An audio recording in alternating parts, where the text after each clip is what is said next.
Hello friends, welcome back to Telugu recipe card. ఈరోజు వీడియోలో పోపన్నం చేస్తున్నాను. కొన్ని చోట్ల దీన్ని తాలింపు అన్నం అని కూడా అంటారు. మనకి ఎప్పుడైనా అన్నం మిగిలిపోయినప్పుడు లేదా వెజిటబుల్స్ లేనప్పుడు ఇలా ట్రై చేసి చూడండి, చాలా బాగుంటుంది. ముందుగా కడాయిలోకి ఒక 2 నుంచి 3 స్పూన్ల వరకు ఆయిల్ వేసుకొని హీట్ అయిన తర్వాత ఒక ఎండుమిరపకాయ కట్ చేసి వేసుకుంటున్నాను. అలాగే ఇందులోకి ఒక 2 స్పూన్లు పల్లీలు వేసుకోవాలి. ఒక 2 స్పూన్లు శనగపప్పు వేసుకుంటున్నాను. శనగపప్పు ఎక్కువ వేసుకుంటే ఈ రైస్ చాలా టేస్టీగా ఉంటుంది. అలాగే ఇందులోకి ఒక 1/2 స్పూను జీలకర్ర, ఒక 1/2 స్పూను ఆవాలు కూడా వేసుకొని ఇవన్నీ కూడా కొంచెం దోరగా ఫ్రై చేసుకోవాలి.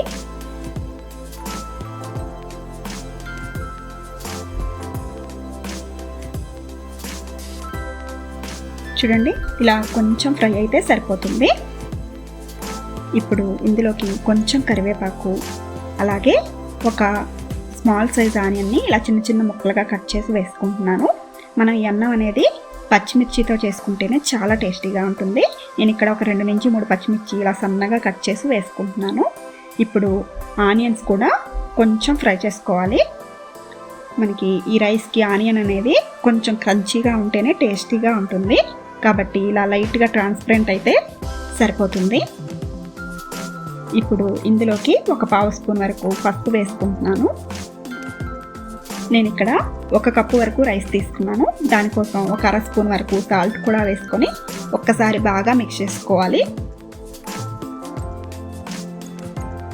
ఇలా మిక్స్ చేసుకున్న తర్వాత ఇందులోకి నాకు మిగిలిన అన్నం తీసుకున్నాను. దీన్ని ఇలా పొడి పొడిగా చేసుకొని యాడ్ చేసుకున్నాము. ఇప్పుడు ఇదంతా కూడా ఒక 5 నిమిషాల పాటు లో ఫ్లేమ్లో పెట్టుకొని ఇలా బాగా కలుపుతూ ఫ్రై చేసుకోవాలి. ఇలా చేయడం వల్ల ఆ పోపు అంతా కూడా రైస్కి బాగా పట్టి చాలా టేస్టీగా ఉంటుంది. ఈ రైస్ మనం లంచ్ బాక్స్గా తీసుకోవచ్చు, కానీ చాలా ప్లేసెస్లో ఇది బ్రేక్ఫాస్ట్గా కూడా తింటారు. చాలా బాగుంటుంది. ఇప్పుడు ఇదంతా కూడా ఇలా ఒక 5 నిమిషాల పాటు బాగా ఫ్రై చేసుకోవాలి.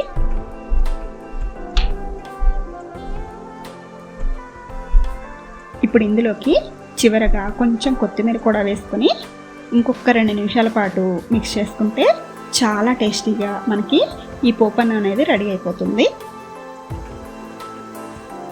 ఇది ఎక్కువగా పల్లెటూర్లలో చేసుకుంటూ ఉంటారు.